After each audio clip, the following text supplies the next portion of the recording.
කාලකුණ විද්‍යා දෙපාර්තමේන්තුව සැරකිලිමත් වන්න යනුවෙන් අවවාදාත්මක නිවේදනයක් නිකුත් කර තිබෙනවා. ඒ ප්‍රබල අකුණු අනතුරු ගැනයි.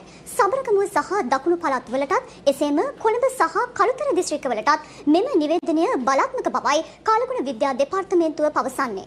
පසුගිය දින කිහිපයේ පැවතුණු තරමක වැසි අඩු කාර්ගුණ තත්ත්වයේ අද දින සිට අපි තරමක වෙනස් කාර්ගුණ තත්ත්වයක් බලාපොරොත්තු වෙන්නේ. දිවයින ආශ්‍රිතව ඊශානදිග මෝසම් කාර්ගුණ තත්ත්වයේ ස්ථාපිත වෙමින් පවතින නිසා ඉදිරි දින කිහිපයේදී දිවයින ආශ්‍රිතව වැසි තත්ත්වයේ වර්ධනයක් බලාපොරොත්තු වෙන්න පුළුවන්. මේ සමගම විශේෂයෙන් උතුරු මැද නැගෙනහිර සහ ඌව පළාත්වලත් මාතලේ දිස්ත්‍රික්කයේ අද දිනේ සිට විටින් විට වැසි ගිගුරුම් සහිත වැසි ඇතිවීම හැකියාව පවතිනවා. ඒ වගේම සෙසු ප්‍රදේශ ආශ්‍රිතව දහවල්කෙන් පමණ පසුව තනින් තන ගිගුරුම් සහිත වැසි වර්ධනය හැකියාව තවදුරටත් පවතිනවා. තරමක තද වැසි තවදුරටත් ඉදිරි දින කිහිපෙදී බලාපොරොත්තු වෙන්න පුළුවන්. වර්ෂාපතනයේ වැඩිවීම සමග වශයෙන් එම ප්‍රදේශ ආශ්‍රිතව මේ වර්ෂාපතනයෙන් ඇතිවිය හැකි බලපෑම් නැවතත් ඇතිවීමේ හැකියාව පවතිනවා. ආයම අන්තර රැකිය නිවේදනය තවදුරටත් මේ දීර්ඝ කරලා තියෙනවා. ඒ අනුව දිස්ත්‍රික්ක 5ක ප්‍රාදේශීය ලේකම් කොටස් 50කට ඉවත් වීමේ රත නිවේදනය තවදුරටත් ක්‍රියාත්මක වන අතර එම දිස්ත්‍රික්ක විතර අපි ගත්තොත් මහනුවර, කෑගල්ල, කුරුණෑගල සහ මාතලයන් දිස්ත්‍රික්ක ආයතන, ඒ වගේම දිස්ත්‍රික්ක 4ක ප්‍රාදේශීය ලේකම් කොටස් 22කට අධීර 2 යටතේ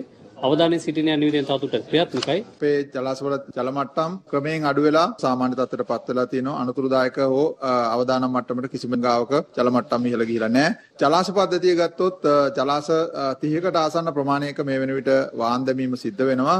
මේ පහුගිය වර්ෂාපතන තත්ත්වයන් එක්ක දෙපාර්තමේන්තුවම යටතේ පාලනය වෙන වැව් 88කට ආසන්න ප්‍රමාණයක හානි වීම විවිධ මට්ටමේ හානි වීම වාර්තා වෙලා තියෙනවා. යම්කිසි වර්ෂාපතනයේ අඩුවීමක් පෙනුම් කරත් බොහෝ බෙරගැනීමේ සහ ආපදාට ලක් වූ ස්ථාන අසල ජනතාව ගැවෙසමින් පවතින බව අපේ දිස්ත්‍රික්ක ආපදා කළමනාකරණ ඒකක වාර්තා කරලා තියෙනවා. විශේෂයෙන්ම මෙම අනතුරටපත් ප්‍රදේශ නැරඹීමට යාම සහ එම ප්‍රදේශවල සංචරණය කිරීම ඉතාමත්ම අනතුරුදායකයි. ඒ සඳහා ත්‍රිවිධ හමුදාව, පොලිසිය ඇතුළු සියලු කණ්ඩායම් අඛණ්ඩවම සේවය කරමින් සිටිනවා.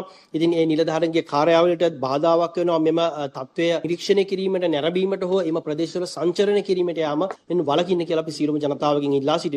දෙත්වා සුලිකුණාටුව හේතුවෙන් කඩා වැටුණු රටේ සියලු ක්ෂේත්‍ර මේ වන විට යලි ගොඩනැගෙමින් පවතිනවා. ඇති වූ හදිසි ආපදා තත්ත්වයේ හේතුවෙන් කර්මාන්ත රැසකටද බලපෑම් එල්ල වුණා. කෙසේ වෙතත් බලපෑමට ලක් වූ කර්මාන්ත යථා තත්ත්වයට පත් කිරීම සඳහා කඩිනම් වැඩපිළිවෙලක් ක්‍රියාත්මක කිරීමටයි රජය පියවර ගෙන ඇත්තේ. ඒ අනුව ආපදාවට ලක්ව ඇති සෑම කර්මාන්තයක් සඳහාම රුපියල් ලක්ෂ 2ක මුදලක් ලබා දීමට රජය තීරණය කර තිබෙනවා. ඒ කර්මාන්ත අමාත්‍යාංශයේ ලියාපදිංචි කර්මාන්තකරුවන්ටයි. මේ සඳහා www.industry.gov.lk වෙබ් අඩවියට හෝ දිස්ත්‍රික් ලේකම් කාර්යාල සහ ප්‍රාදේශීය ලේකම් කාර්යාල හරහා ඉල්ලුම් කර හැකි බවයි කර්මාන්ත අමාත්‍යාංශය පවසන්නේ. පැවති අයහපත් කාලගුණ තත්ත්වයේ හේතුවෙන් ඇතම් ප්‍රදේශවල නිරාවරණය වී ඇති විදුලි සංදේශ රැහන්වලට හානි කිරීම වැළැක්වීම සඳහා මහජන සහාය ඉල්ලා සිටිනවා. පොලිස් මාධ්‍ය කොට්ටාසය නිවේදනයක් නිකුත් කරමිනුයි මේ බව සඳහන් කර ඇත්තේ. ඒ අනුව ආපදා තත්ත්වයෙන් නිරාවරණය වී ඇති සංනිවේදන රැහන්වලට හානි කිරීම, එවැනි රැහන් කපා ඉවත් කිරීම, ළඟ තබා ගැනීම හෝ එවැනි පද්ධතිවලට හානි සිදු කිරීම නොකරන ලෙසත් එවැනි ක්‍රියාවන් සිදු කිරීම දඬුවම් ලැබිය හැකි වරදක් බවත් පොලිසිය පවසනවා. මේ අතර අයහපත් කාලගුණය සහ නායම් හේතුවෙන් බසා තැබූ කොළඹ නුවර ප්‍රධාන මාර්ගයේ පහළ කඩුගන්නාව ප්‍රදේශයෙන් සියලු රථවාහන ගමන් කිරීම සඳහා අද සිට යලි විවෘත කර තිබෙනවා.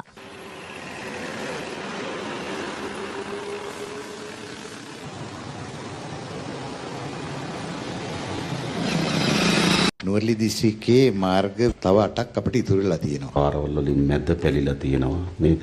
පාරෙන් භාගයක් ගිහිල්ලා තියෙනවා. ඒතර එහෙම හඳුනාගත්තු ඒරියාස් මොනවද තියෙන්නේ? අවලන්තැන්න තලවකැලේ පාරේ ඒක NBR එකත් එක තමයි බලන්න වෙන්නේ. ගෝඹුරුවේ බලපොකුණ කියන එකටත් ඕනස ඒකත් පාර උඩින් තමයි ගන්න වෙන්නේ. ඊළඟට පෙරදිනේ දෙල්තොට කිල්ලගස්කඩ කියන එකටත් ඕන. කඩිනම් මාර්ග විවෘත කිරීම ඒක දැන් අපි කරන්න ඕන. වැඩ කටයුතු ඔක්කොම පටන් ගන්න.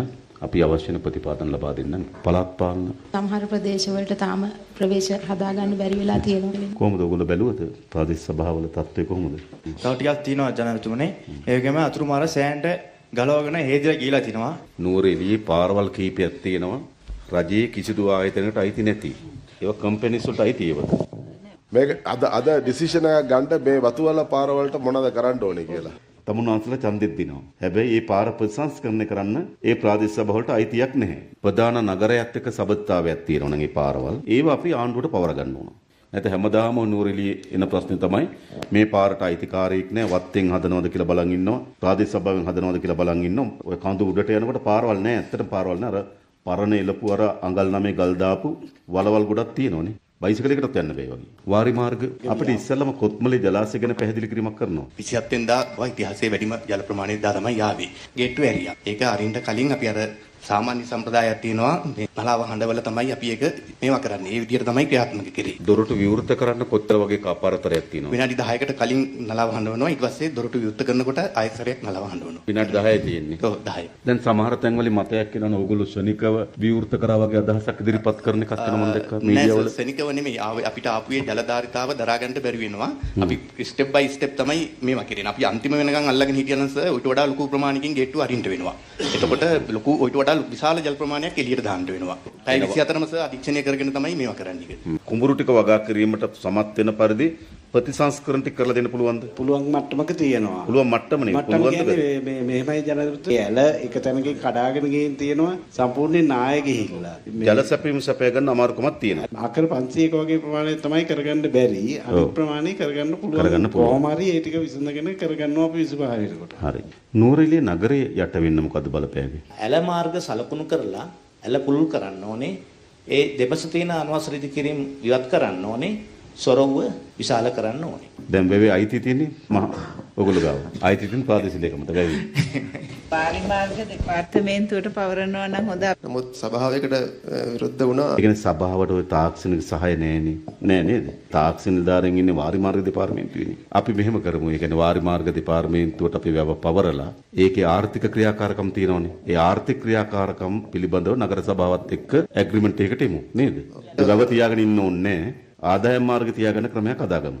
එළවලු වගාවේ තත්ත්වය බලන්න. 120ක 30ක වගේ ප්‍රමාණයක් ඩැමේජ් වෙලා තියෙනවා. පල්ලෙහාට තියෙන මාකට් එක ඕපන් වෙලා නැති නිසා අපිට මෙහි එළවලු වලට ඉල්ලුමක් නැහැ. දැන් මිල බහිනවා. අපි හිතුවේ මේක අනිත් පැත්ත වෙයි කියලා. හෝටල් ව්‍යාපාරිකයන් ඇවිල්ලා අපෙන් ඉල්ලුවා පිට රටින් එළවලු ගේන්න අවසර දෙන්නත් කියලා. තීරණය කළා තිබෙනවා සීතකල එළවලු ගේන්න. එන එක නතර කරන්න. දැන් ඔයගොල්ලෝ කියන එළවලු ප්‍රශ්න පෙන්නගින්නේ නැහැ. තව මාස දෙකකින් විතර 120ක වගේ ප්‍රමාණයක් අඩු වෙයි. දැන් ඔබතුමා කිව්වා 1,50,000ක් සාමාන්‍යයෙන් දෛනිකව ගියා. නමුත් දැන් යන්නේ 72,000 කියලා. එහෙනම් අඩු වෙලානේ තියෙන්නේ. අඩු වෙලා තියෙන්නේ මෙහි එළවලු නැති නිසා නෙවෙයි. ඕන 1,50,000ම සපයන්න පුළුවන්. දුර්මතයක් විදිහට තියෙනවා. මගේ හිතවත් කතා කළාම නුවරලි එළවලු ඉවරයි නේද කියලා අහන්නේ. එහෙම එකක් වෙලා නැහැ. සාමාන්‍ය 120ක වගේ අඩුවක් තියෙනවා. දැන් 125ක් තමයි හානි වෙලා තියෙන කියන ඔබතුමාගේ අදහස නේද? ඒක හරියටම හරි නේද අදත්තේ? සම්පූර්ණ හානි හරි. මෙතුමා කියන සමහර තැන්වල ඇති 100ම නැති වෙලා ඇති. 100ම නැති වෙච්ච දා. නමුත් ඔක්කොම ඇවරේජ් කරලා ගත්තාම දිස්ත්‍රික්කේ 125යි. එහෙම වෙන්න පුළුවන්. ඔබතුමාලට පුළුවන් නේද වන්දි ටික දෙන්න?